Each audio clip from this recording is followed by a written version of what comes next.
little nervous here. A little bit nervous here, Okay, shaking a little bit. fun way to start that off. No, yeah, listen, man. So when we met in Germany for Red Bull 105, you were in the middle of some pretty intense life circumstances, I'd say. You were about to move to a new home, and you were scared of catching COVID in Heidelberg because that would mean you would have to go into quarantine and possibly delay your flight back to the US. So, which would make things much more complicated for you, obviously. Now, on top of all of that, you probably had this huge dark cloud hanging over your head. How am I going to tell my community that I'm about to move to a new platform? And that was 5 months ago now. So, how would you describe your first few months streaming on Facebook? Oh, first few months streaming on Facebook. A lot that was expected and a lot that was a surprise, but overall, much more positive than I thought the switch would be. Um, I mean, sorry, there's just so many things that go into that, and we're going to talk a lot here in this video, I'm Hmm. sure. But there was big questions as to how things would be received, big questions as to how I would tell people, which was I still didn't really have the answer when the time came. Um, and you just don't know how things are going to go. You don't know how many viewers are going to show up. You don't know if that means that people will completely, like, if people are upset with the decision, are they going to still support you on YouTube and other platforms? Or are they just going to say screw you and peace out? So, um, yeah, I mean, the whole lead up to the decision was crazy. We'll talk about as to why and all those ifs, ands, or buts and whatnot. But it's been 4 months, actually, pretty much on the day since I made the switch now, Hmm. and I'm so happy I did. I'm so happy I did. Okay. Okay. That's amazing. Well, I was very happy to see you had, I think it was 3,000 viewers for the final of the Warriors Cup, which I thought was amazing. I wouldn't have expected it to be that high so early on, you Mhm. know? Yeah, I mean, you have to think of it in terms of percentages, right?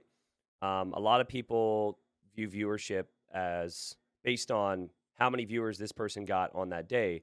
But my Twitch channel was a 7-year buildup.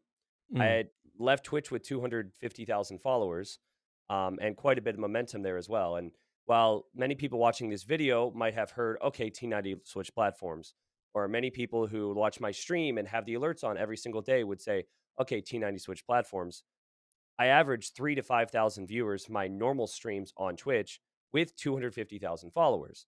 That is not a large percentage of the people who follow that channel. So there's a lot of interesting. it's a time thing. It takes time to build things back up, to let people know. And like every single day I'm live, I have people like, why are you here? Like I went to Twitch and I saw the thing and I did so yeah, for Wondering Warriors Cup, the viewership was awesome. Mhm. Um, and especially because that was an event I co-hosted with Dave, so people had opportunities if they wanted to listen to the same commentary Right. on Twitch at that very same time, which was I was kind of I wanted to do the event with Dave and I wanted to cast with Dave, but I was also like, ooh, is that going to affect things massively? So that was cool. And then Regicide Rumble, literally at the time of recording this, at least yesterday, we had like 1,500 people watching every single day. Awesome as So yeah, well. it's been really good. Hmm. You know, this is the second time you're a guest in this podcast. And when we were scheduling the first appearance, this was in late June last year, you told me you hoped you would have something major to announce here. I had no Yeah. idea what it was back then. But again, this was in June, and you ended up making the whole Facebook move official only in October. So why did it take so long? It was a big deal, man, and a lot went into it. It started back in the first conversations I had were in April, actually. Hmm. And so Wait, that's got to be after Hidden Cup, shortly after Hidden Cup yeah, 4. it's about a month. Yeah, Okay. about a month after Hidden Cup. Did it Um, play a role? I mean, the how many viewers? How many viewers was it again? 60,000? I think it was like 66 or something, 66,000 65. viewers. Yeah. Unbelievable. Um, I think a lot of things played a role. So I could kind of talk through that if you're cool with, if you want to hear more about how that process went down. So Absolutely. I want to hear about it. um so so actually if it's okay, I want to start with Mixer from a couple years Go back, if ahead. that's cool. Yeah, so many people listening to this, and I say that because I think your audience right now is like the people who are real deep into Age of Empires 2. You might have a few of those like casual T90 viewers creeping in, but people have been around a while, right? I only reason I said that, by the way, I don't want to offend anyone or offend you. The only reason I said that No, is that's because cool. of you. You are known, like when you posted on AoE Zone, like, hey, I'm doing this interview series.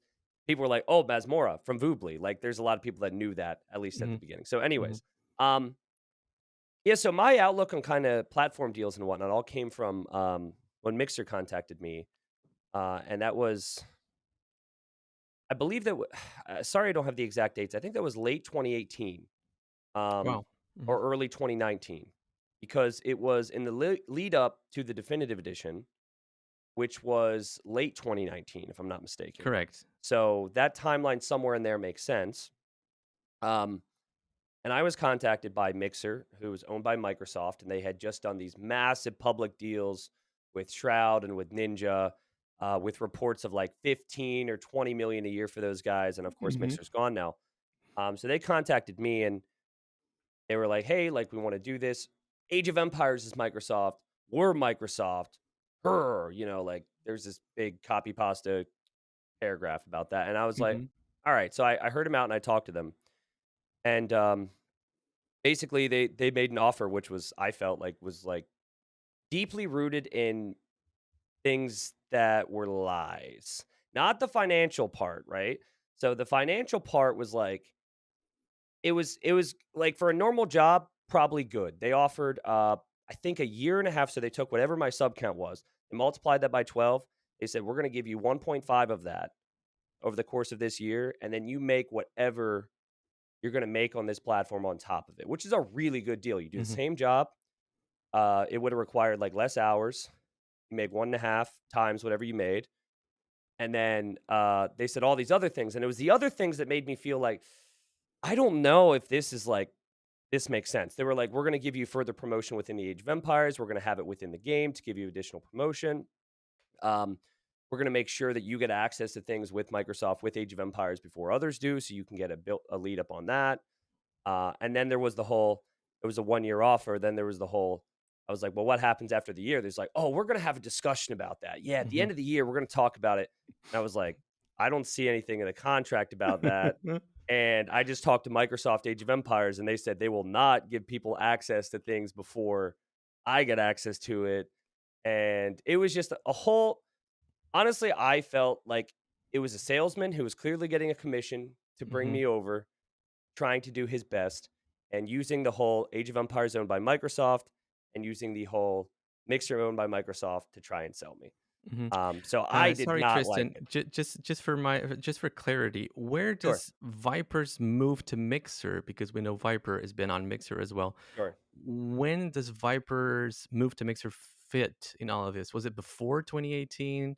Was Viper It on was the same Mixer time. already? Same time. All No, no, right. no. It was the same time. I think he might have been contacted first, um, but it was around the same time. And I think with what Viper has said publicly, he has always said that it wasn't necessarily a huge financial move for him. Mhm. And he felt like Mixer had kind of let him down in some ways.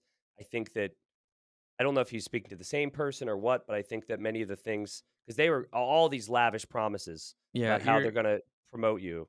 he I said think a that lot that of was the things why. you just told me. You just went a little bit more in detail, but Sure. a lot of those things he said himself as well.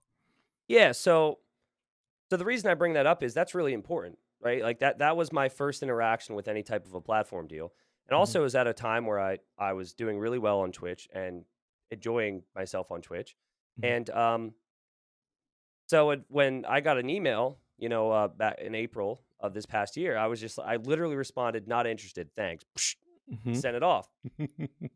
Like, yeah, that's what they do. They're gonna offer me like 1 year salary to leave my entire community, We're talking about blah Facebook blah now, blah. right? Correct, correct. When Mhm. I got the email, well, it wasn't in particular like just Facebook. It was like more of a let's see what everyone wants to do type of a deal.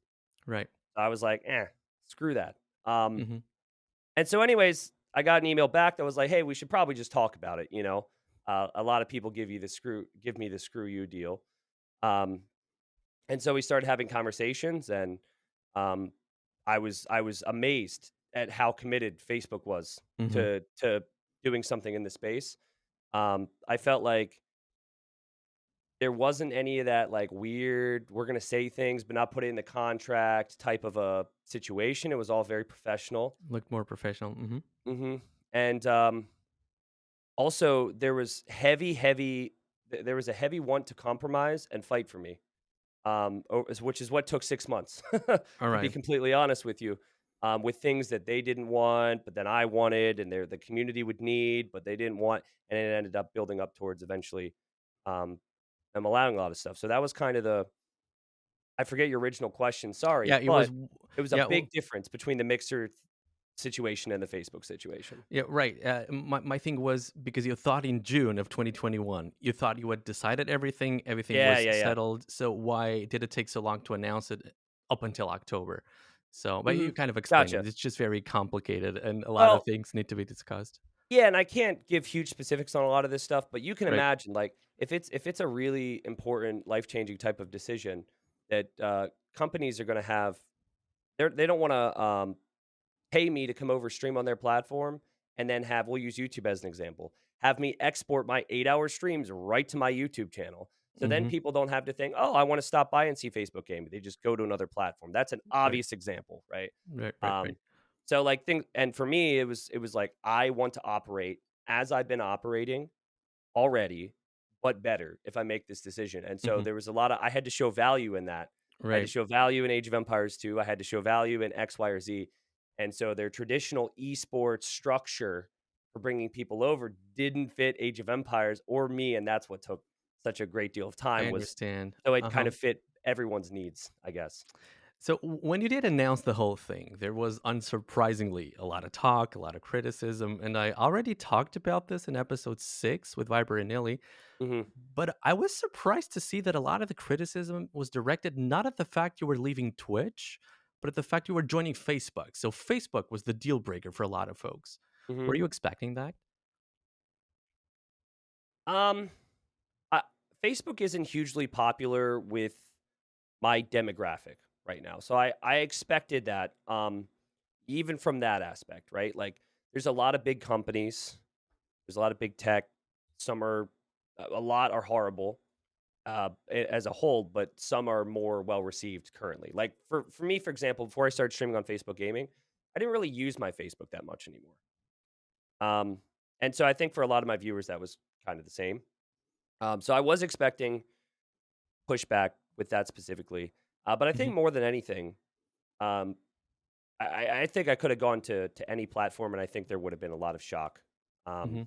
and YouTube's the other one that would come to mind. I think there still would have been a lot of shock. Uh, I think I could have. I still don't know how I could have ever, like, what I would have done differently, but I think I should have done some things differently and expressed myself more. But I just didn't feel it was a good time for me to really dive deep into specifics, as there's a lot of things that influence this decision. So, Hmm. Right.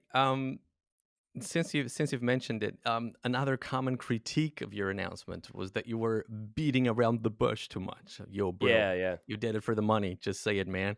And sure, to which I would say those guys clearly haven't heard any of your long speeches at the end of every hidden cup. yeah, yeah, yeah, Yeah, yeah, yeah. so to me, it sounded very much like you were just feeling very emotional about the whole Sure. thing. You had no script in front of you. You were probably just being very mindful of what you could and what you could not say. But anyway, you made no secret of the fact that money played a big role in you switching platforms. You actually did tell me how many zeros were involved in the contract, and I can Mhm, confirm it's a lot of money. mhm, But you also alluded to other factors playing a role. One of them being you were feeling a bit disillusioned with the way Twitch was treating you and other streamers. Can you expand on that?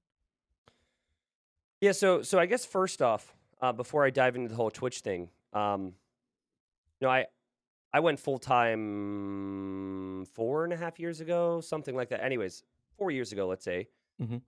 And it quickly went from, we're getting by type of a deal to, wow, that was a really solid month, to, wow, that was a really solid month. And so, something my parents kind of instilled in me is like being extremely safe all the time. Like, if I was an Age of Empires player, I would be playing Arena with 4 TCs, just not taking any risk at all.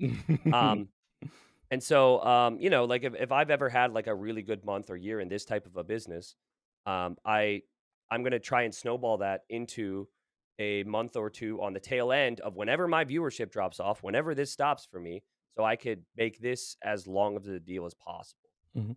That's a really important aspect of this because 4 years is not a long time considering my father's still working at like 68 years old right now, um, anyways, that's kind of the first thing, right? And the way Twitch operates is I blew up quickly, but there's a lot of people who are very popular for a couple years and then they drop off too. So you have to consider that with your future. Mhm. Um, like I so first off, it's funny because when I started off with Twitch, they weren't particularly responsive then. They weren't particularly pro partner then. The goal at one time, when it was very hard to get partnership, was to average 500 viewers over the course of a month to Mhm. get Twitch partnership, which is the only way you could make money, which is a subscriber button, which is 50% of the money goes to Twitch and 50% goes to you. That's a lot of a cut to take when I had to like grind for 2 years to get there, right? Um, and we averaged that for like 6 months before I ever got that partnership. So looking back, they weren't like hugely communicative then, Mhm. but there was like a lot of pro community with Twitch. The way the emotes work, you can like pick up on that Twitch culture pretty quickly when you get into chat with the kappas and the pogs and all that stuff. It's got its own, whether it was just because it was the first to get into the space or what, it's got its own like feel and culture to it. Mhm. And so it was like very pro community for a very long time. And then Amazon bought Twitch, and that was like an immediate good in everyone's eyes. And I think it was an immediate good. The platform improved massively. Um, Twitch Prime came into play, which is like Right. probably half of all streamers' I was incomes. surprised to learn Yeah. that Twitch Prime plays such a big role for streamers. I wasn't aware of Yeah. that. Yeah. Yeah. Like that was a big deal. You have Amazon Prime, which a lot of people do. They can subscribe one time a month. And so yeah, like that was really pro for Twitch. But I always saw Twitch as kind of like a gaming platform. When I started, it was all gaming, as all it was.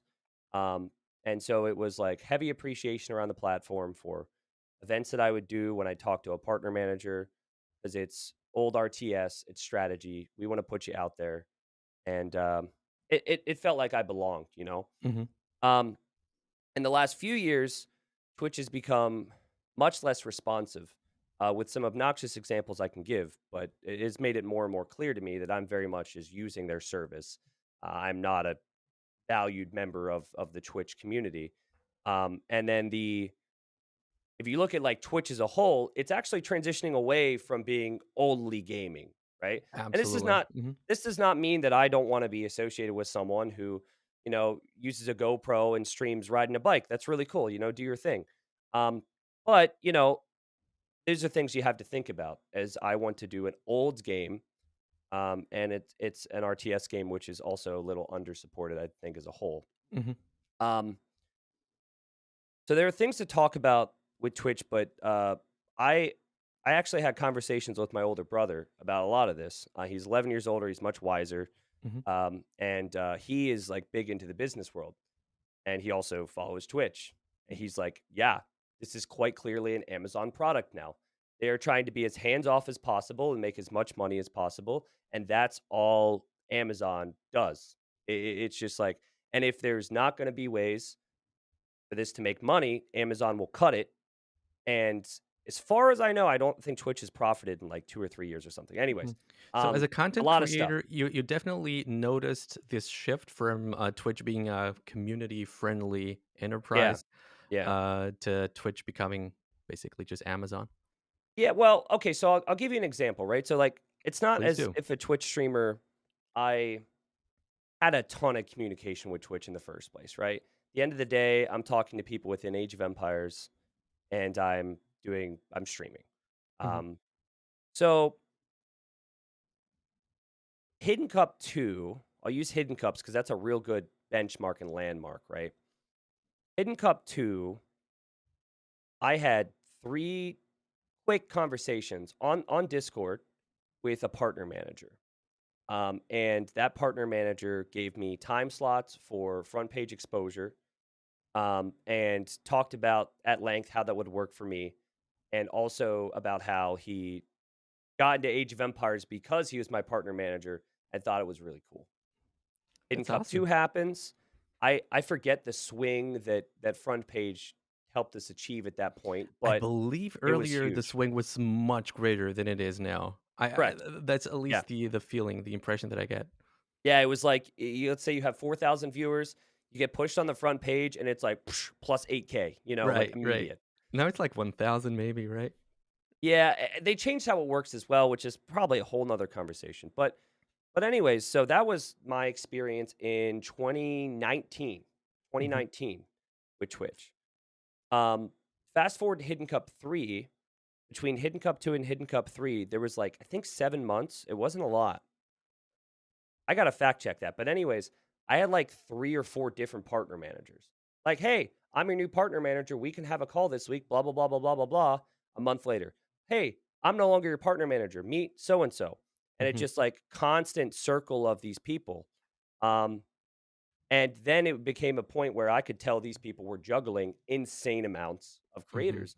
I couldn't get calls. I couldn't talk to them. And so I was very much unable to have any direct connection with Twitch. mhm, Um, it just became to get more and more obvious. So, um, leading up towards Hidden Cup 3, I was like, my point or my thought process was maximize viewership, as I always do with these events. I had handled everything that I could to make sure the event was going to run smoothly. I was uploading constant content to YouTube to tell them about it. We had it going on socials. I was doing everything within my power to promote the event and the game as much as I could. The only person, the only people, I guess, who were not on board, the only company was literally the platform I was going to be streaming it on. And so What do you mean they were not on board? I couldn't get any contact with them Mhm. over many, many, many months. I For any contacted kind my of promotion, you mean?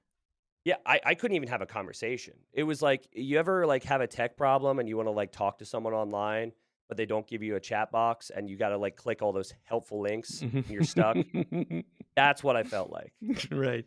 Um, and so I'm, like, going to my partner manager, and as I'm, like, messaging my partner manager, I get an automated email. "Hey, it was nice talking with you last week.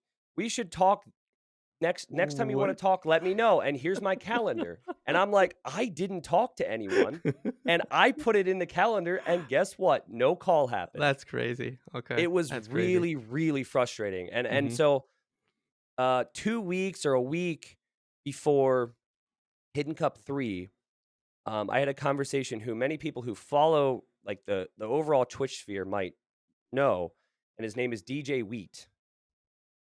DJ Wheat, I forget his title, but it was like community direction of Twitch. He spoke at Twitch cons. He was a big deal, and he was a part of mhm, Twitch for like 10 plus years. Um, so like he was a big guy, like 300,000 followers on Twitter, constantly talking community. And I don't remember how, but I remember getting through to him, and we had a call. And I expressed this. I was like, "Listen, I don't want you guys to like I just wanted to be able to talk to someone basically, right? If mhm, you come back and say, "No, that sucks," but I wanted to talk to someone. And so he ended up doing what he could. There were like other events happening at that time. He was like, "I'm going to be able to give you some level of promotion." He also very clearly explained that front page was different now. He's like, there's a lot more people on our front page. It doesn't give you that boost. It mhm, doesn't guarantee you're going to be seen really at all. I'm like, "At least thanks for explaining that." And then he also told me, "This is a big problem with Twitch. It's one of the biggest things for me is I want content creators to feel valued and their community to matter." He's like, "And everything I'm doing with like my company right now is trying to change this." mhm. And as it stands, DJ Wheat, after 10 plus years on Twitch, has left. He's Oh, gone. Um, when exactly? I think he left right after I announced the Facebook deal. Like, not that Oh, that influenced it in any way, yeah. but Right. um, but yeah, he's gone now, and he didn't announce why or anything. Mhm, But that was just Hidden Cup 3. I didn't even get to Hidden Cup 4, where there was nothing. I just gave up. mhm. Um, so, anyways, like The thing is, obviously I got into my level of viewership and community without Twitch really doing a lot for me. So there is that, right? Like I already got there and I did all that. But um when I'm talking longevity, and I'm not talking years, I'm talking decades with doing this, there's two parties that I really relied on heavily. I guess you could say three: Microsoft, Twitch, and YouTube. YouTube, I'd put the videos up. I don't think YouTube's going to go anywhere with that. They Mhm. might, I don't know. There's Twitch, which is a big part of it, and there's Microsoft. And so I have to think when it's decision making time and a crazy deal's being offered, I have one platform who wants to interact with my community and do stuff with my community, offer me a life-changing deal, and allow me like compromise on what they initially want me to do so I could send more content to people and do more stuff. You have another company who I like to think in some way I brought to Twitch. I don't know the numbers, but a lot of my dedicated audience actually came to Twitch Mhm. initially from YouTube for that. And they didn't care. And they didn't talk to me. And prior to the Facebook move, I made 5 months of attempts to try and talk to them and have conversations with them, to just see if there was any interest, right? And I only got a Like giving you a sentence, counter offer pretty much. or getting Yeah. you to stay. Mhm. Yeah.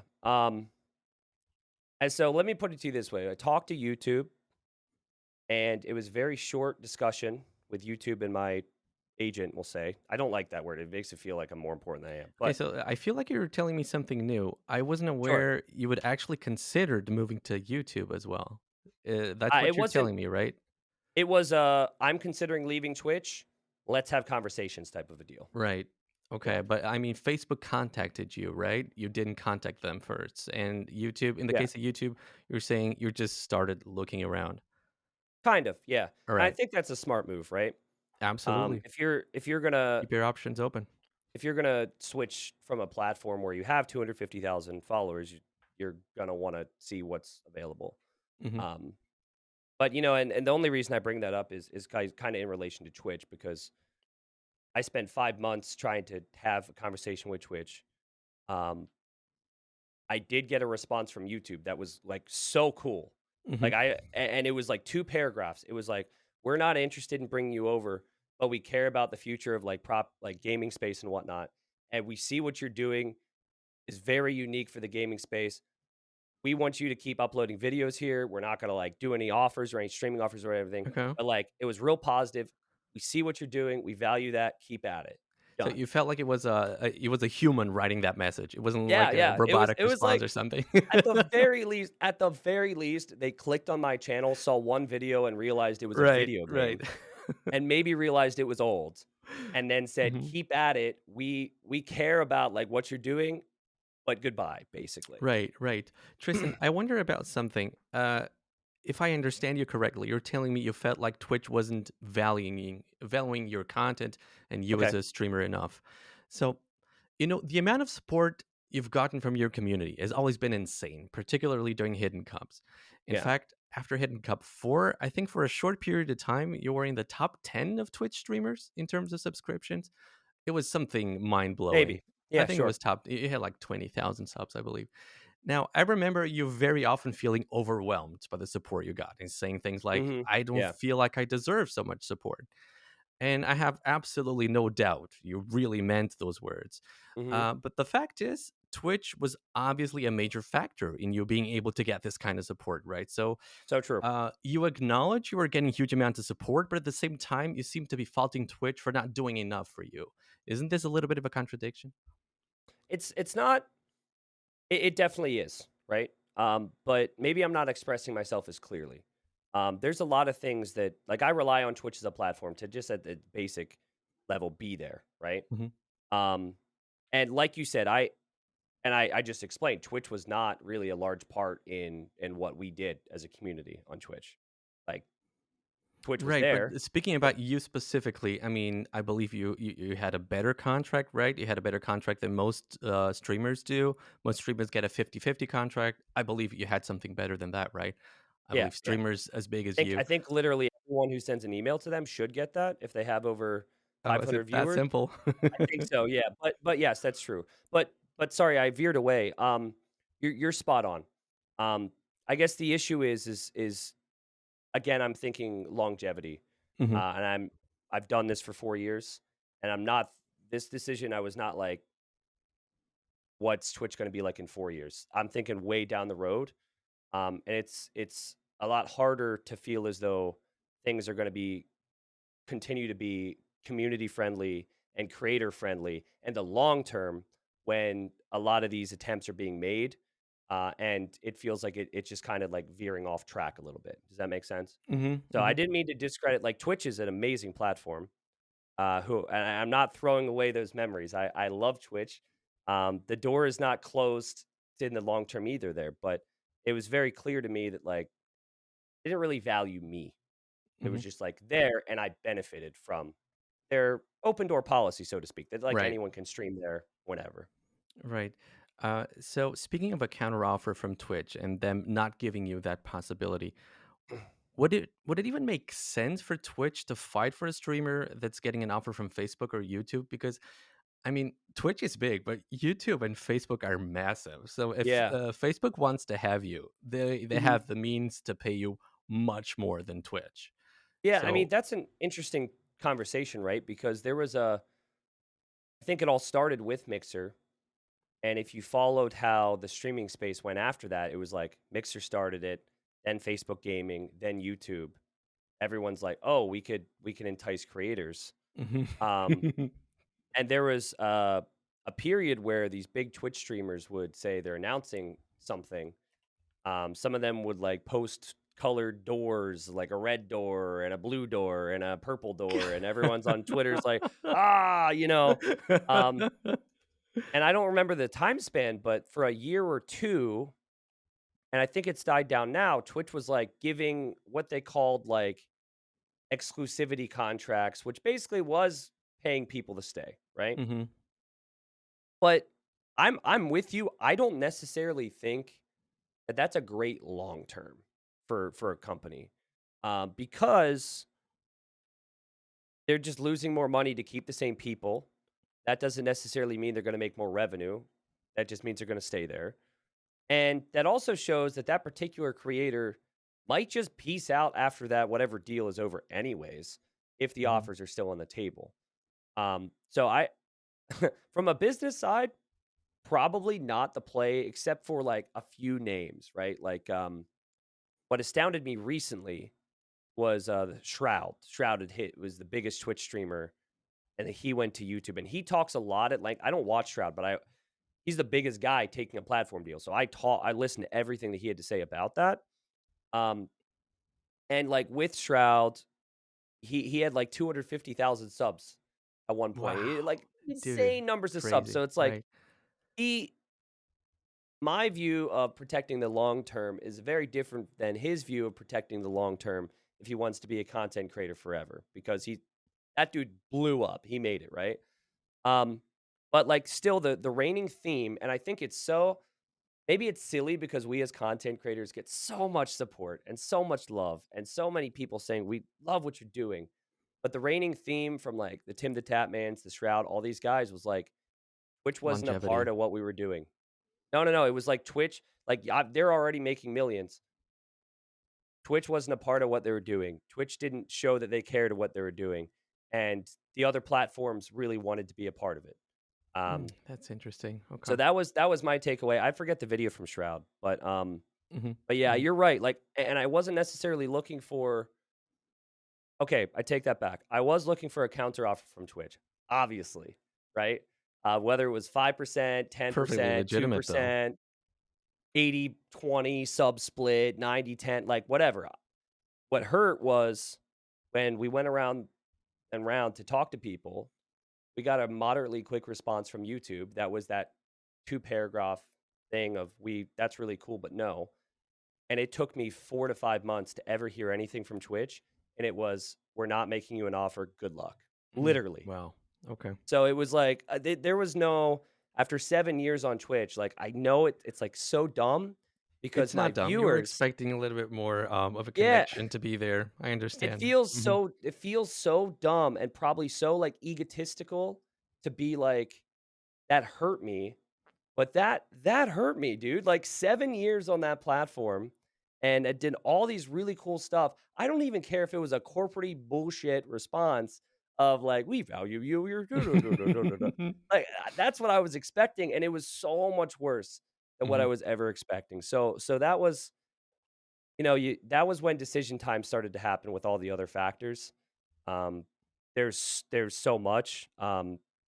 There's the fan base, there's Microsoft, there's Age of Empires 2, there's Age of Empires 4, there's the platforms, but yeah, that was when it comes to Twitch, like it was absolutely clear as day to me. This is before we even talk about the recent changes with sub pricing and my Mm. opinions on that, that maybe it was not a good long term thing for me.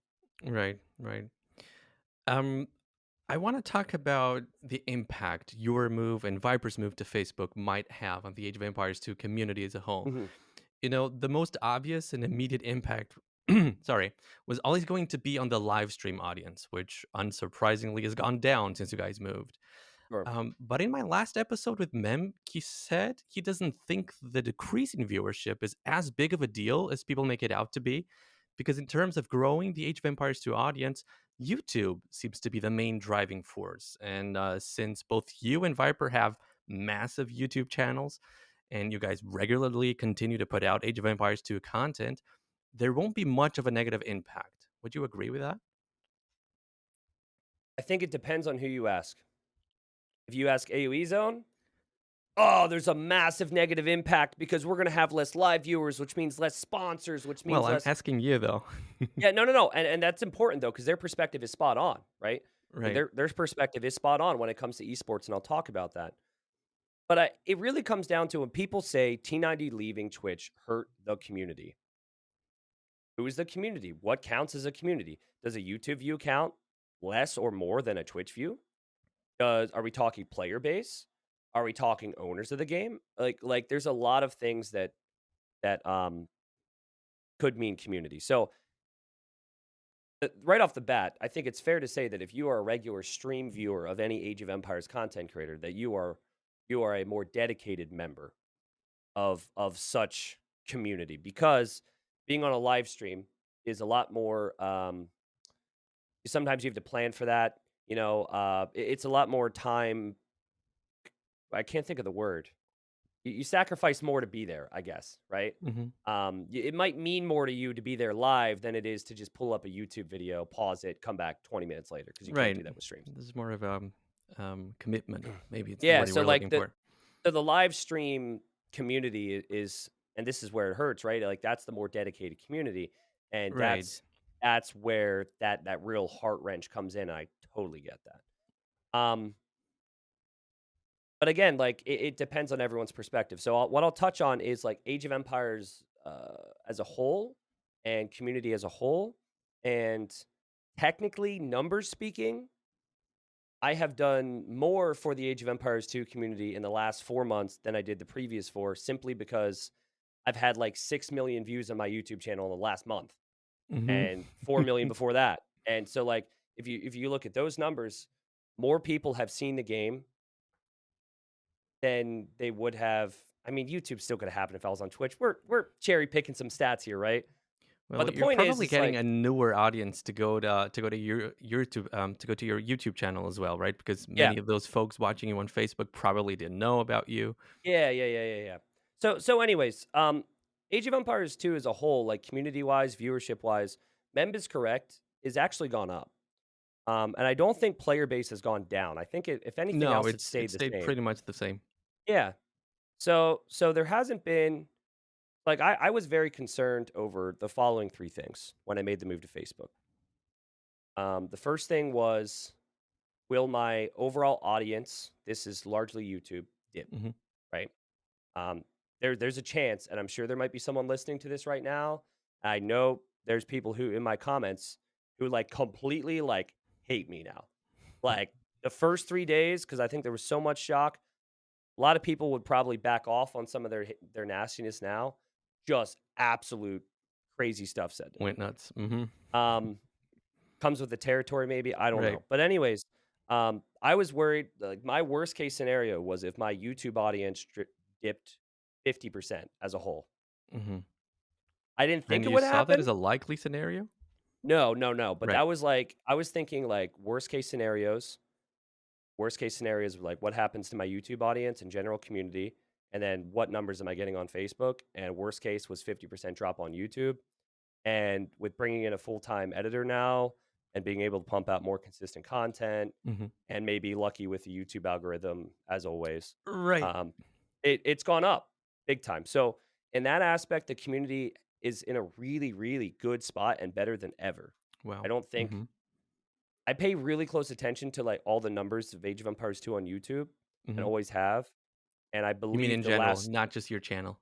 correct, correct. Yep, In general, but also like the top 4 channels tend to bring in the most of course. viewership, right? So, specifically those channels were way better off than we were. Mhm. Mhm. Um, the thing with YouTube is it's also luck at times. You know, you put Right, I out good wanna talk content, you don't about know. that. I wanna Yeah, talk about that because, sure. you're no stranger to viral videos yourself, and, just recently, one of your videos, "The Legend of Corner Boy," has reached 1,000,000 views, Mhm, and, your video on the 98-hour-long game between Andre and Rubenstock seems to be getting a lot of attention as well. mhm, Now, I guess if you knew what the recipe was for a viral video, all your videos will be getting viral, but, right.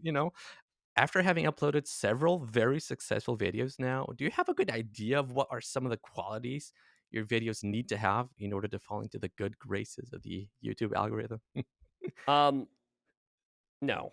And I've Right. I've tried, like, I've really tried. So, funny side story, and I really wanna make sure we talk about the esports side too. We have plenty of time. Oh, yeah, Um, we're gonna do but it. but anyway, so, my I mentioned my older brother earlier. He is heavy into analytics, and creating programs to use data in whatever which way. Mhm. And so we created something that would analyze everything from how many characters would be in a video description to what amount of characters were on certain lines to capitalizations to like the type of video to the tags to the thumbnail and not just like what's on the thumbnail but the positioning like is it left corner is it top right corner is it this is it that Wow. and the only consistency that we found with like slightly more viewership as a whole was the word nothing and the word legend and that was it, and it wasn't like I've uploaded That's a crazy. lot I've uploaded a lot of games with Legend, and not all of them have Right. more viewership, so it's kind of funny because like, we really, really tried, To go uh, deep. It's and I amazing. It's one of the best experimented kept too. secrets, right? How does this algorithm work, and what does it favor? It's Mhm. like one of the greatest humankind secrets. Yeah. Well, I do have a theory, though, that I think is really, really important. Mhm. Um, so I think this is maybe unfair to say, but I've uploaded, like, 2,000 videos or something, right? Wow. Mhm. And I have 4 that have gone over 1,000,000, and I probably have another 8 that are over 500,000. So as a whole, like, there's not a ton that have really blown blown up. Um, but what I think is really important so as a whole, as a content creator, is if you're putting out content, if 100% of that content is quality and engaging and compelling, you are going to keep that viewer longer. And Right. there's more potential that that viewer will then find whatever you're doing next as interesting, which is why for a very long time using Twitch as an example, I never played on stream because that was maybe compelling or interesting for 40% of my audience or 70% of my audience. Not to It all of could have them. been 95% of my audience, but I knew it wasn't 100 because Right. that's not what they didn't that's not what they liked me for. So the thing with me on YouTube, and it is a lot easier over the last 4 months because now I've been able to bring on a full-time editor, is every time I have a video live, it is a video that I deem, like, watchable. Good. Mhm. Like, I'm like, "This is a really good game." It could be a variety of different things, but, like, this is a quality game. I'm not just uploading it to get it up, right? And so, when it comes to these hit videos, what is really important for your channel is that it is engaging because if you get a video that catches on, it keeps people there and it then keeps them interested to subscribe and watch more videos or play Okay, well, more Age of Empires. what makes a video engaging? I guess it depends on the individual, right? Like on Corner Boy, I told you know me, I went off and told stories. I didn't know that would have a freaking million views, Right? right? So, like, I definitely would not have told some of the stories in that video that I did because it was a Mhm. slow noob game. I didn't know what was gonna happen. But, like, I think that, at least for me, what makes a video engaging, is constant conversation, and conversation that has a flow to it.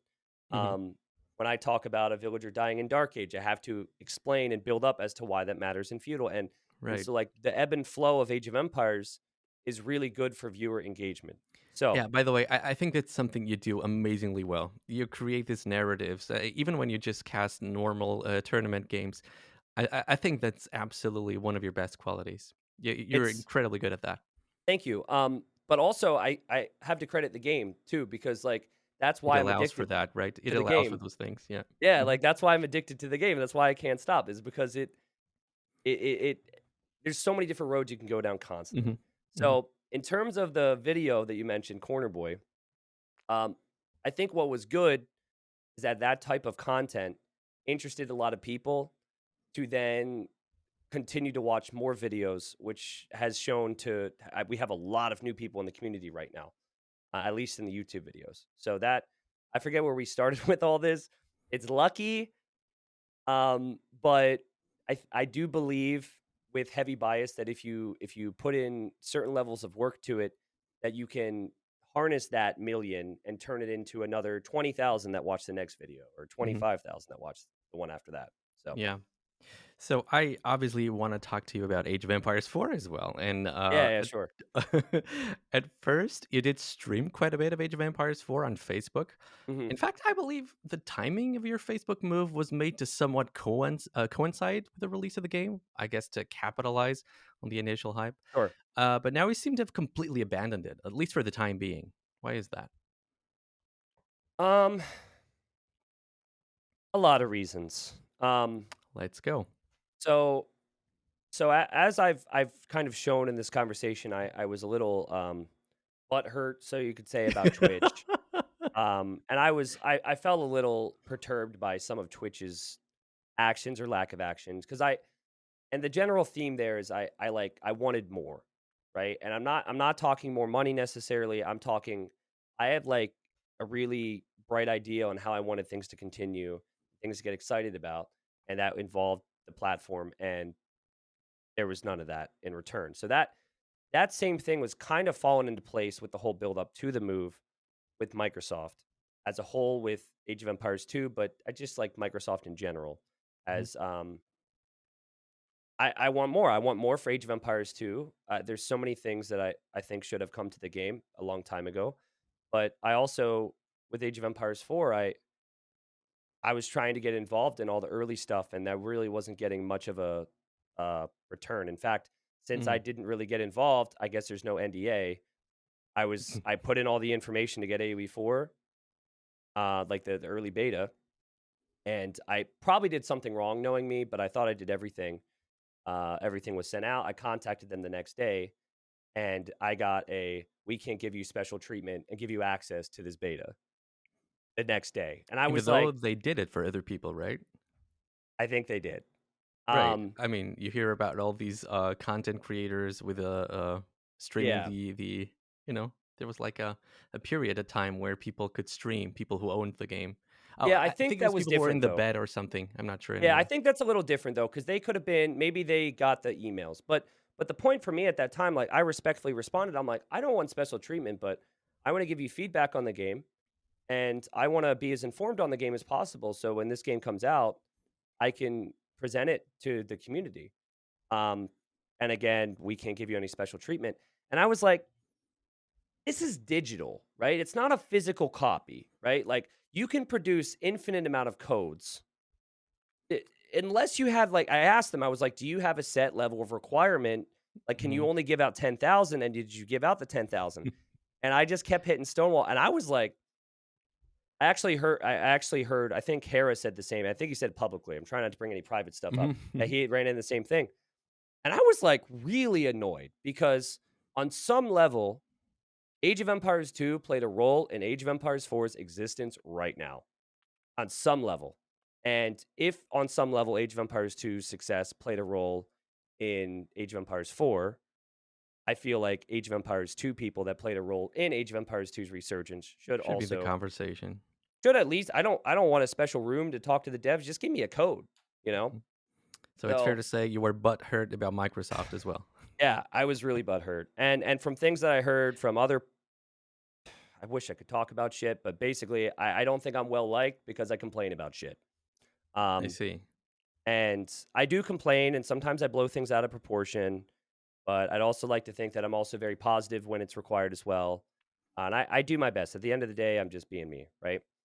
So that was like in the build up to do I also leave Twitch as well, by the way, because Microsoft's a big part. And um, eventually, I did get access to AOE4 like a week or two prior to the release. And everyone that I played with and everyone I talked to and all my interactions with people that were in that beta for such a long time, when I would bring something up like, "Oh, this isn't good," like, "Oh, what's that?"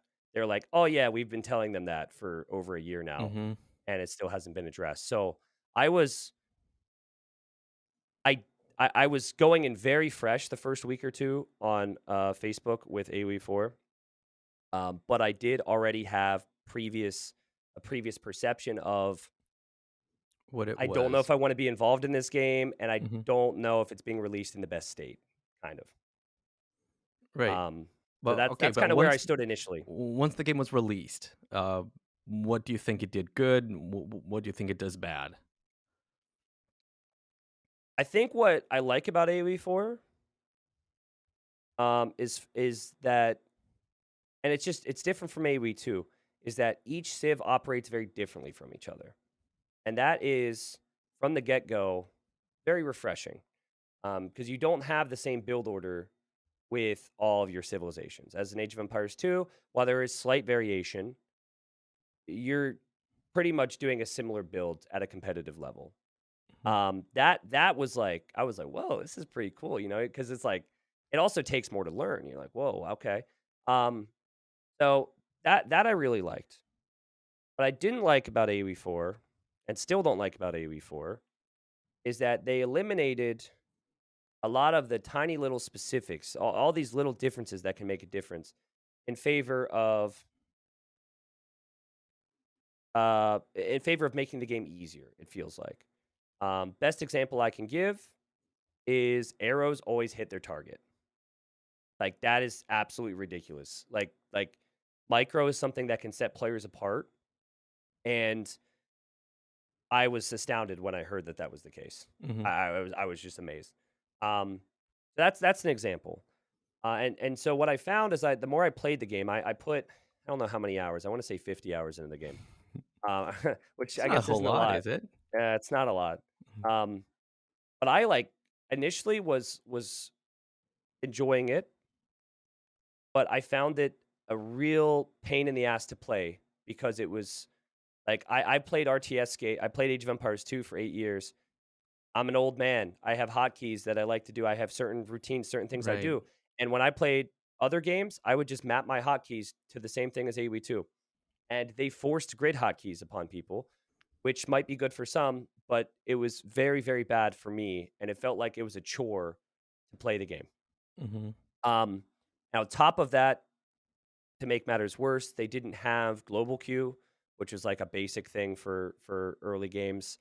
And I also, despite all that, feel like while the openings of Age of Empires 4 are really like fun to talk about as a caster, are really fun to play, it just gets so repetitive and stale in the mid game. And Mhm. like the mid game is just there's not a lot of things I feel you can do. It just builds up and it dies. And there's no like excessive Okay, so ways to play if the I'm game later. understanding you correctly, because a lot of the people who complain about Age of Empires 4 or who criticize Age of Empires 4, they say it's actually a really fun game to play. Now, if I'm understanding you correctly, you don't really like the game. It's Yeah, not I even that don't. it's not even that it has bad balance or too many Mhm. bugs, or you just don't like the game. Well, the way I explain it is there's two things. First off, I don't play Age of Empires 2 because I like the game. I play Age of Empires 2 because I am addicted to the game and I Right. love the game, It's a whole right? new Like, level of liking. yeah, yeah. Like, people ask me how I can't get burned out, and even pros in the game have been getting burned out, and I'm just like, haven't hit that point yet because this game's perfect for me. Mhm. So, so for Age of Empires 4 to compete with the AoE2 space within my brain, it was always going to be tough because Right. Age of Empires 2 is so good. So to be fair to Age of Empires 4, that's very much the reality A high of bar that to meet, situation. I see. Uh-huh. Yeah. And then I was going to say something else. What was I going to say? Shoot. Oh, the other thing was this, and it's along the same lines. I am not a person who really needs something new. Right. Like, I was absolutely shocked when Nili, of all people, immediately gravitated towards Age of Empires 4. I was like, dude, you've been playing this game for 20 years. We've all been playing this game forever. Like, I'm not in a place where I need something new. And for some people, they do. Like, we've seen that. Some people are like, oh, an Hera. opportunity to stop playing Age of Empires 2. Psh, let's go. Which I And you, think it's totally understandable as well, yes, right? correct, correct. Mm. Yeah. So yeah, that's a lot of it for me. The other thing, and maybe this influences my decisions with everything from platforms to this game, is that I don't like not feeling valued, but also I don't like it when people say things and don't back it up. I think that Microsoft has done a lot of that, which is absolutely a spit in the face to Age of Empires 2 and how they treated that. And I can give examples, but also You like do. I think Please do. 4 months ago or, like, right when the game came out, global queue and hotkeys are absolutely our top priority. And all these interviews, it gets posted on the Reddit. Everyone's like, "Oh, good, they see that." And I'm like, "You don't think people have been saying this to them for a year and a half in Mm. the beta?" And then I don't even know if it's there. I think one of them maybe came in, but I don't even think it's fully customizable if global queue's there. So Yeah, right. that bothers me. I think global queue is there now, but I don't Okay. think hotkey. I don't know. I don't want to be unfair. Sure, sure. And maybe it's there now, but, like, again, It if I had should to have been break it there from down the into start. Yeah, percentages, it's right. like 20 to 30% of me is just honestly frustrated because they have consumers out there and they needed to meet deadlines and they quite simply said things that they know people needed to hear that didn't necessarily match reality, and um that that just bothers me. So I think that, and I've seen a lot in forums too, a lot of people have been turned away from Age of Empires 4 after liking it initially because of the state of the game not improving fast enough, or there not being enough communication, or the communication not matching what actually comes out. So I'm in a different spot. Age of Empires is my life. Age of Empires 4 also has had much effect on Age of Empires 2. So I hope I'm not coming off as too harsh, but those are kind of my thoughts on it. And Hmm. I'm not saying no to it. I'm just saying not now. You know. Not just yet, right? So, yeah, let's get to the esports, Tristan. Recently, there have been two big tournament announcements for Age of Empires 4. We have the N4C tournament, which is about to start actually in a few days. Hmm. A tournament organized by Nili, who was actually made it public in a comment to my last episode that Microsoft is supporting this tournament with $95,000. Then a few months later, we will have the Golden League with a prize pool of $125,000, organized by EGCTV. I believe in the case of this one tournament from EGCTV, I don't think it has been made official how much money Microsoft is giving to that Yeah. tournament, but I would assume it's probably in the same ballpark as N4C. Yeah, we can Now, only assume we can because only assume, they haven't right, been right, told. Yeah. because since we don't have a tournament calendar for the year 2022, we actually don't know what the rest of the year will bring us, but if these first few months are anything to go by, it seems pretty clear Age of Empires 4 will be getting a lot more support from Microsoft than Age of Empires 2 in terms of tournament money, despite the fact that by all possible public metrics, Age of Empires 2 is now clearly a larger player base. In fact, it's not even particularly close anymore. Mhm. Is this an understandable business decision by Microsoft, to show greater support for the newer product? Or are they possibly shooting themselves in the feet by alienating the competitive player base of what is still the most successful game in the franchise? That was very eloquently stated. I'm not gonna be quite as Oh, cute. let loose, man. Just let loose. Um, God, it's just honestly, it's just, like, such a shit show. And again, I'll just kind of go all over the place because like so much of what we've talked about in this video all ties together. Um, so first off, I'll say this: um, I don't think Age of Empires 2 players or Age of Empires 2 fans need to worry massively. Like tournaments are going to drop off. We're going to have no tournaments, and there's not going to be high money prize pool tournaments. I don't want you guys to come back and be like, T90, you said this, right? But it weighs very heavy on my heart, at the very least, host events over the course of this year and into the next that match the level of prize pool, if it's achievable, that I did before. And I believe that, at least in my case, that is a doable task. I do not know, of course, what is going to happen elsewhere, and as we'll get to in a second, there is still a bit of uneasiness on that. But I still believe that, like, even if the next couple months are a bit quieter, so Mhm. say, I think we'll have a really strong second half of the year. Okay, So that's I very good to know. I feel like people need to hear that, Mhm. um, though I can't say much more than that. Right. Um, but to answer your question right off the bat, is Microsoft shooting themselves in the foot? Yes, yes, with how they've handled things, and I think yes with how, like, yes with the actual decisions, and yes with public perception. And I believe the public perception is in many ways very based on the reality of the situation. Um, and so, like on paper, you have Age of Empires 2 blowing up and doing really well and doing really well and doing really well. And then you host two massive six-figure tournaments in Age of Empires 4 with no promise of things with Age of Empires 2. That's that's a scary thing for Age of Empires Right. 2. Um, and the most complex part of it is the fact that we have a player who's on a pro team with pro players of Age of Empires 4 and Age of Empires 2, who's also a tournament coordinator, who handles all the funds, and also is a content creator who hosts tournaments, who hosted Age of Empires 2 tournaments and is now hosting an Age of Empires 4 tournament. Like, that is like the biggest absolute mind. I'll try and keep it clean. It's just absolutely like really hard to handle for a lot of people. Um, and Nili spoke to me many months ago.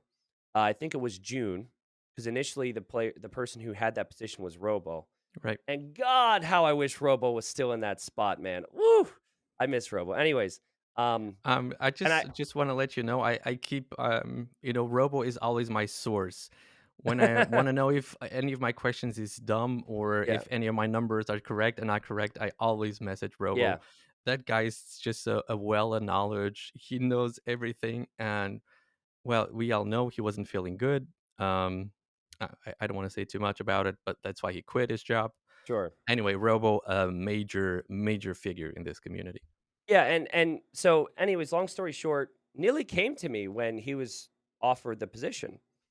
Hmm. And he was like, "Hey, like, what would you think if this was the spot because of these reasons?" So, I'm about to say a lot of things about how I don't like how things have played out, but like that is a clear sign that Nili cares about doing things correctly, Hmm. and he knew that this would affect tournament coordinators. And he knew it would be an awkward spot. He came to me, and I said that I said yes. Like I said, I would be comfortable with that, and I would trust you in that position. But to be completely honest, if I would have known that Age of Empires 4 would have changed things as much as it has, I probably would have gone back and said I didn't like that. Because it was just Age of Empires 2 at that point, right? And we had like a pretty, even though there was no official calendar, we had a pretty nailed down way of and flow of how things were going.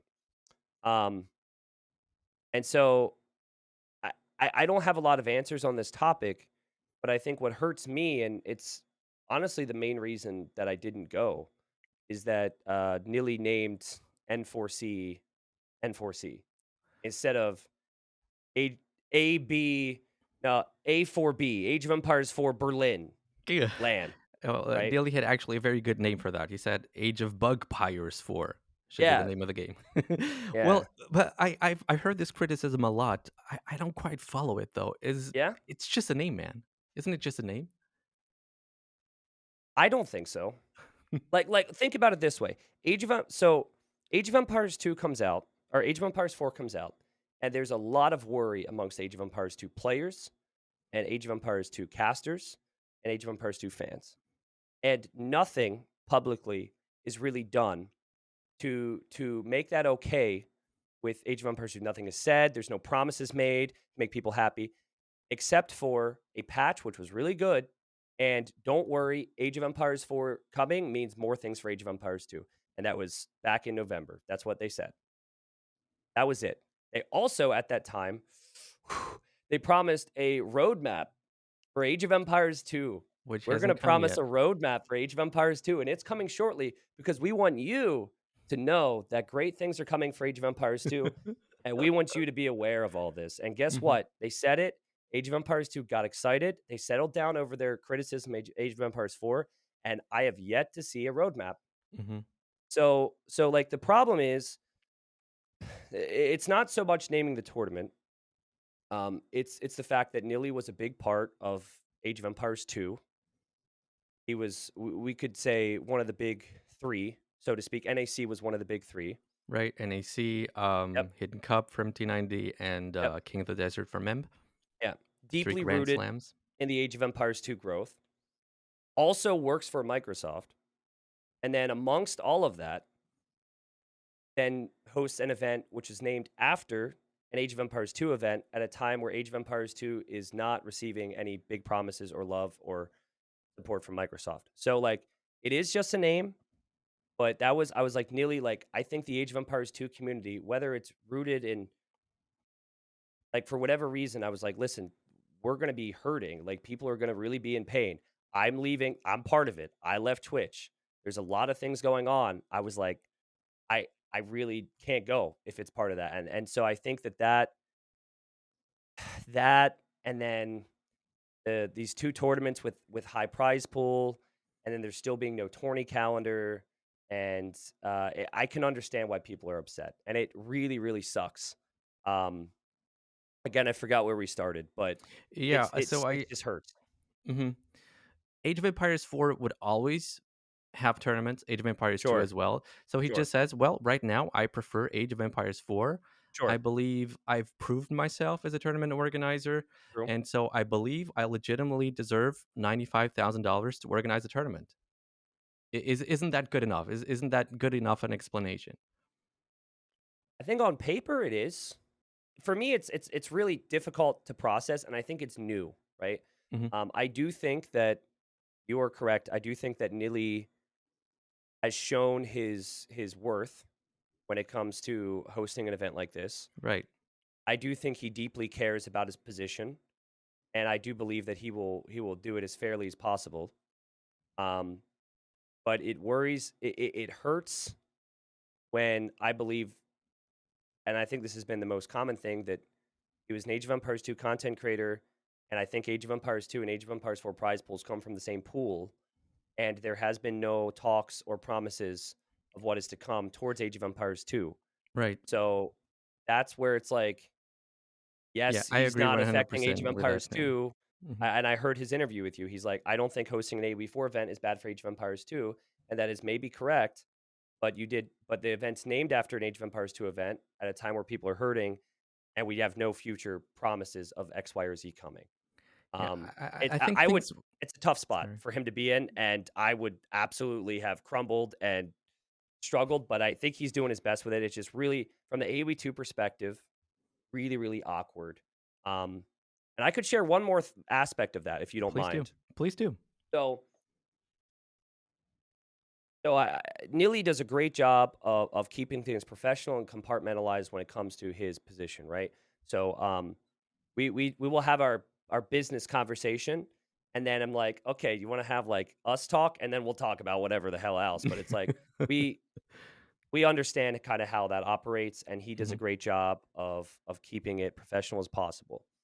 Um, Here's where I have my concerns as a content creator with Age of Empires 4 and Age of Empires 2 existing in a time where a content creator is in that role that likes Age of Empires 4, or at least is currently prioritizing Age of Empires 4, right?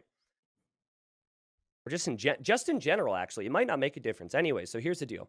So let's use the number 400,000 because it's easy math. Don't get excited. I have no clue what it is, but 400,000 easy math. And let's say start of 2022, Microsoft says we're going to put 200,000 prize pool towards Age of Empires 2, and we're going to put 200,000 towards Age of Empires 4. It keeps Age of Empires 2 growing. It puts Age of Empires 4 on the map, right? Makes sense. I am a tournament host, and you, Masmora, have been the most generous contributor to any event ever, and you would like to contribute $200,000 to the next event that I'm doing. I, in my position, go up to a tournament coordinator and say, "Hey, we're doing X event at this time," or like, "Hey, when can we fit in this event?" I get a time slot. I say, "I'm going to do this event then." We have an outside sponsor of $200,000. Now, if that 200-200 split remains, what happens is Age of Empires 2 gets $400,000 and Age of Empires 4 gets $200,000. Hmm. It is my understanding that this is a fixed pool for all the Age of Empires franchise. It would, in my opinion, behoove a tournament coordinator to give less to Age of Empires 2 from the Microsoft pool. That way everyone gets even more, right? So you have 300,000 then for they'll give 100,000, sorry, from Microsoft on top of the 200,000 from an outside sponsor. And so it's 300. You see what I mean? I understand. And so what's tough for me right now is if I have contacts with outside sponsors, I'm not sure I want to share that with our tournament coordinator Because they could hurt. Yeah, I understand. because and It could not hurt even how much you're getting. Hmm. because so like half of it is just because that's the tournament coordinator's job, right? Like that's half of it. So it doesn't necessarily have anything to do with Nili being a Right, content creator. right, right. But the other half is N4C is an Age of Empires 4 event, named after an Age of Empires 2 event. And at least in that moment, while a lot of it could have been not that he loves AoE4 more, but opportunity, whatever, at least in that moment, he prioritized AoE4. So that is where, for my position, and I would like to be clear, I told him all of this, and he said, I completely understand. So he understands it. That's where it's really tough for me right now to know how to navigate our new tournament future, you know? Hmm. But Yeah, we'll see, I guess. at the end of the day, what we're missing is clarity and transparency when it comes Yeah. to what events are we still gonna get, and Yeah. and then people can still get mad, but at least we will have information to get mad about. And Yeah. at the moment, we just don't know, right? Right. Let's talk about something lighter now. So, just as Nilly before you, it seems to me like you're now actively trying to get better at the game, even better at the game. As of today, would you say you're a better Age of Empires 2 player than Nilly? Oh, come on, dude. Yes, because he's not active in the game. As Okay. for if he were to return and play for 3 weeks, I don't know what his form would be, but uh, I mean, he told me himself that it's really hard to do 2 games and that you come back to age 2 after AV4 and you're just like it takes you a bit. So, I think I'd be better, yeah. So, if I or someone else were to organize, let's say, best of 11 between you two, would you accept?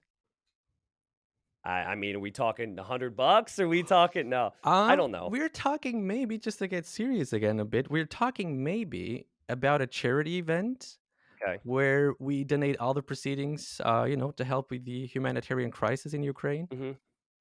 Okay. Well, so this is where it gets awkward because now if I say no, it's like, oh, T90 doesn't want to do a charity event for Ukraine. So thanks for putting me in that spot. So I think the reason, so there was a time where a lot of people would ask that, and that was when Neely was on his active grind. I I was always definitely, wondered why haven't we ever had a best of I don't know how much between Nilly and T90. yeah, yeah. Well, I think when he was active with Age of Empires 2, he was definitely a step up, at least when it comes to consistency, certainly. Um, and maybe he would be if he were to return now. I am not really sure. The big thing that makes me not want to do it is while 90% of people may enjoy it and have it be very fun and lighthearted, there's always the 10% of people who take it too far. And I've always felt like that is not something I ever wanted to bring into this crossover of Nilly and I's community, right? Right. Hmm. And it can be so it's just like preventative in that sense. Um, but also, I think when those offers were made, it was also he's gonna like beat me 4-1 or 4-2. I have no chance to win 4 games, right? So I'm not necessarily opposed to it, but like I guess it depends on how I think the community would receive it. Um, there would be a lot of oh, such a noob, lol. You know, it's fun to laugh at the caster, which is Yeah. not which can be good hearted. Uh, now that I'm not on Twitch, to be honest, my perspective might change because the community's been really positive on the Switch so far. You know, I don't have any Well, like there you go. I people believe coming Neely in is saying anything else. So way too busy with this tournament now anyway, sure, but sure, sure. and who knows what the world will look like in just 1 week. Um, right. So I wanted to concentrate a little bit more on Age of Empires 2 again. So members Mhm. already announced 3 S tier events for Age of Empires 2 in 2022. There's the Black Forest tournament in April. There is Battle of Africa 3 in June, and there's King of the Desert 5 towards the end of the year. So Nili has said an NAC4 for Age of Empires 2 is unlikely in 2022, but he does hope to make it happen in 2023. Uh huh. What about Hidden Cup 5? Good question. A lot. I've got a lot of that question. I assume you've gotten Yeah. it. So We right need good now, news in the Age of Empires 2 community, man. sure. No, I get that. So this is going to seem somewhat contradictory to all the things we've talked about how um, there's not a lot of promises of tournaments, but trust me, it'll end nicely. Okay. Right now, so when I think of Hidden Cup as a tournament, forgetting the viewership, forgetting the guessing games, forgetting all those outside factors, Hidden Cup, I feel with heavy bias that it was the pinnacle of preparation and execution and diving deep into strategies. I really do. King of the Desert, one map. You might have like the most revolutionary thing on King of the Desert was the 2 militia drush. Really, really cool. But you know, the map just doesn't lend itself to being quite as creative. NAC, a lot of known maps. Hidden Cup, a lot of new maps. The way we structure the tournament is players benefit from preparation. And whether it was good fortune or not, it felt like most of those players were firing on all cylinders when they would show up. And a lot of that came down to hunger. There was this hunger to topple the Viper at the very top. Mhm. There was this hunger to go deep into a prize pool that we had not seen in a long time. There was a lot of hunger, and that hunger showed in the preparation and the strategies and the execution. I do not feel as though that hunger is there right now. I think we're in a weird spot, and I think that it would not produce the level of Hidden Cup that I want Hidden Cup 5 to be, if that makes sense. Wouldn't the announcement of a Hidden Cup 5 foment that hunger again, though? Yes and no, and this is something I haven't figured out, right? There was the show match era, right? So you have players playing ranked games all the time. Forgot about that. Ranked games are happening. Then the first show matches start. Put money on the line. Players take it super serious. They're like, this is awesome. Then it became show match, show match, show match, to the point where I remember still being shocked. I'm casting a ranked game in my stream, and someone goes, "What's this best of? How much is on the line?" And I'm like, "This is a ranked." Like it Just actually rank bothered game, me. man. Yeah. I'm like, they're playing for the love of the competition here, the love of the game. It's not show match, right? Show match, show match, show match. Then we had our tournament era. And I'm not saying it's over, by the way, but it was like tournament after tournament to the point where there were so many tournaments jam packed that like teams couldn't arrive for one, reading up to Red Bull. Like there was so much tournaments. Mhm. It was all the time. And it burned a lot of players out. Whether they would come back for the money is probably no question if they're really good at the game. But it burned a lot of players out, and it I think eliminated some of that hunger, right? Mhm. And so I like my focus right now is like I want that hunger to return when there's not a dollar bill next to it, right? Like I want people to love the game, and I want to create events that like instill people to play the game. And some of that might mean instilling confidence and enjoyment in like the 2K2s and the 2K3s. Because if people are unmotivated at the top, more people rise, right? So so you are right that I think that hosting an event would obviously mean okay, players are going to prepare and whatnot, Right. but it just doesn't feel right now like Hidden Cup 5 for the motivation side, or not the motivation side, but for the level of event that I really want. Don't think that we're there yet. And it's not the players' fault necessarily. A lot of people are unsure on what's going on. Some people might need to take a break because we've seen it's not necessarily uncommon for Age of Empires 2 players to stop playing the game. Mhm. That has happened even throughout the last 2 years, to taking breaks here or there.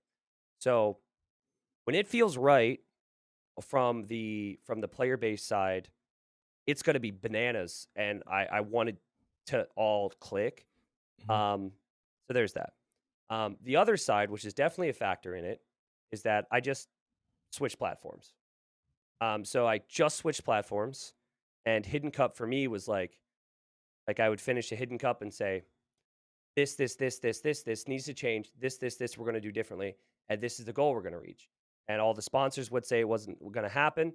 People would say good luck, and guess what? It was really really cool, and we did it. I'm happy we did, and I could say that with confidence. So, 4 months into moving to Facebook Gaming, I've got 25,000 followers on the platform, and there's that competitive side of me that wants Mhm. to smash it in viewership, right?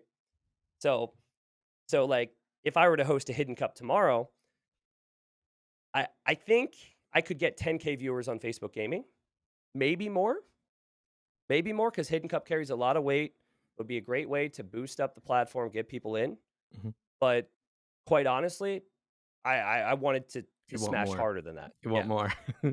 more. With the amount of commitment that I put into it, and the amount I like no life it for 2 months. So Right. there's that factor too. Right. So all I hear is it's not going to happen for the foreseeable future. But you said there's something positive in this, so I'm kind of waiting for that.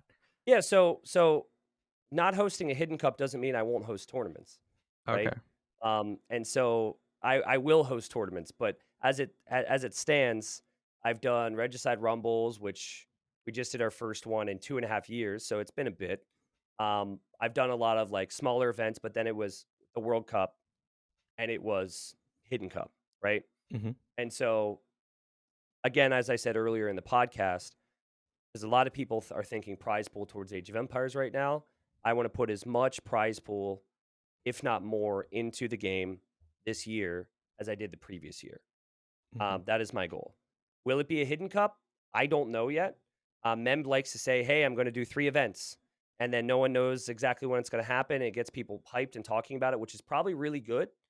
But I don't want to say I'm going to do a Hidden Cup and then have people come back later and say, or bother me as to when, and say, this, that, and the other. So, Right. And um, you think it's going to be possible to give Age of Empires to the exact same amount of money, considering you have less of a viewership now, at least on well, on your live stream.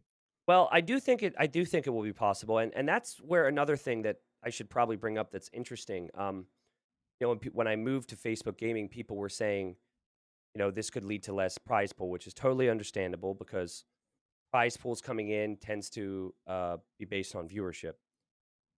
I had no indication from 2020 to 2021 leading into 2022 that as my viewership grew, that the amount of sponsorship that was being given to me was ever going to get higher if Hmm. I continued on Twitch. I had no indication of that. I felt like, and if you look at the amount of contributions that happened towards other esports, which the amount of viewership that Age of Empires has been getting, Microsoft is making out, baby. Like, we kill it in the Age of Empires 2 community. We kill it. And Red Bull saw that, and Red Bull's like, "Psh, let's slap like 6 events down right now, right?" Um, and so that was a factor too, because when I left, I didn't want to. If Microsoft said, "Hey, you're going to have $300,000 for yourself, 2022, stay on Twitch," Hmm. Things and would be then different. I'm like, I'm taking away a lot of money from the community, and a lot of cool events can happen, this, that, and the other, right? I didn't really have an indication it was going to get higher. Hmm. And in my conversations to them, I didn't have a heavy indication that it would get way lower either. Now, again, it was like commitment time for me. I'm trying to make decisions for that'll last my future a very long time, and I didn't. There was nothing on paper. There was no you're going to get this. There was no that. There was no like real solid game plan that was presented to me. But I'm fairly confident that this year will match or be close to, anyways, what we've done in the past. Keeping in mind that I think the max I've ever been able to contribute tournament wise within a year was like 100K. It was like 75K Hidden Cup for Microsoft. put some of that towards the event, 25K for the World Cup within the same year span. That makes Right. So sense. you heard it here first, guys. 100K at least from T90. It's still coming for for Age of Empires 2 in Well 2022. well, to be clear, 75K, Right, 75K there we go. minimum is Okay. the goal because we just did Wandering Warriors Cup, right? So Right. Yeah, so T90, we will have no NAC4 in 2022. We will have apparently no Hidden Cup 5 in 2022. We have Hera concentrating mostly on League of Legends for the time being. We mhm, have Leary concentrating mostly on Age of Empires 4. we'll So see how as it long that lasts. right. So as an Age of Empires 2 streamer yourself, are you worried for the future of the game? I'm not worried. I'm not worried. We like, it's so easy to forget where we came from, right? It's so easy to forget. And we brought ourselves, like I say we, Age of Empires fans, probably are what brought Age of Empires 2 Definitive Edition to ever happen. Um, I don't think that it would have happened if there wasn't a growing community again. No facts to back that up, but I'm pretty damn sure. And if you look at the lack of casting tools we had and how laggy Voobly was and how Still make bad it it was to happen. navigate and how annoying it was to get into it, and then how people staunchly defended it even though it was kind of bad in a lot of ways. And then you had the division of HD and Voobly, and don't forget Game Ranger. Um, like, we brought ourselves out of a deep dark hole that we should have stayed in forever, Mhm. and here we are, right? And so I think there's gonna be more and more people enjoying the game and playing the game and having a good time with the game. And I think that the players, and I think this is where people's heart hurts the most, is like the top 30 players, the top 100 players. I think the players are gonna have continuous opportunities. And even in a worst case, the continuous opportunities that will come, even if it's like a continuous cycle of 5K events, 10K events, 15K events, is just so much more than what we had in 2018, just a few short years Absolutely, ago. yeah. And it's still so like still so many opportunities. Um, I don't know, like it's hard to say. I think there was always this dream of Age of Empires 2 getting $1 million prize pools and everyone can go full time. And I don't know if that was ever really on the cards, regardless of what would have happened. But I think that Age of Empires 2 is here to stay. And that is regardless of a lot of factors. That is regardless of like streaming platforms and who's on it. And I think that's regardless of, well, I shouldn't say regardless of Microsoft, but I think in the long term, the Mhm. long term, like 5, 10 years, I still think Microsoft, at the very least, are going to be supporting, the game, and there's going to be the servers going to be there. We still have DE. I see improvements coming to the game, so I think there's a lot of positives, but it's like a really tough time, even for me, because everything that could have changed within a 6 month span, like Mhm. everything, and it's tough to stomach. But no, I think that people can be happy and know that the community is not going to disappear overnight. Mhm. Yeah, I think 2021 is screwed with a lot of people's perspective on what this game actually is, right? Yeah, Because 2021 was just like the dream year. Anyway, yeah. Tristan, thank you so much for finishing this off with a good dose of optimism here, Can and I I appreciate your say one time. more thing? Yeah, I'm please sorry. do. Please Yeah, do. yeah. So one more thing I wanted to say on this, because like honestly, I still feel like I could talk for 3 hours on all these topics we discussed. Um, when it comes to the decision, we could say to leave for Facebook Gaming, um, I I I don't have regrets over the decision itself, but I do have a lot of regrets over how I expressed myself or didn't express myself at that time. It was simply really hard for me to know where my emotions were. Um, I I was upset at Twitch and also had leaving Twitch, and we'd build up. I was really emotional because of that. I had so many different things going on, and so maybe I could have just been like, I don't know. I want to apologize as a whole that like I could have expressed myself differently because I think at a time where Age of Empires 2 is where a lot of people are worried for Age of Empires 2, me leaving didn't help that, and it took me 4 months to be able to figure out kind of a plan for what things would mean for Age of Empires 2 because I didn't know. So I'm sorry for the people out there, the players out there who are like worried about tournaments. You're going to be good, and I'm sorry for all the fans who maybe felt like abandoned Age of Empires 2 at a time where they needed me. I'm still there. I'm still going to be doing my thing, and it should be a positive future. So.